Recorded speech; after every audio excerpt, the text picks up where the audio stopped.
Institute can contribute to sustainable practices in this sector by, first and foremost, what they're doing now. It's going to create jobs, and with that, there's a multiplier effect on the economy. So that's one aspect. The second aspect is even in the environmental implications of how this place is being built.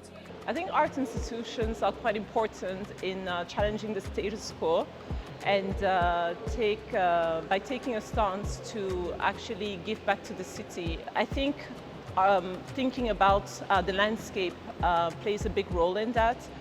Seeing how we can use vegetation to rehabilitate natural ecosystem is quite key, and also trusting architecture to also play its part in ensuring that the buildings commission are actually at the forefront of the new thinking towards sustainable approaches of architecture inspired by our heritage. So the whole idea of planting a rainforest right in the heart of Benin City around the museum is to basically recreate a rainforest, and to recreate that rainforest with native species, so people can see the rainforest in all its majesty and can see their own native trees, and they can ask what those native trees are, and ideally they'll be able to buy some seedlings and take them home and plant these native trees in their streets and in their compounds.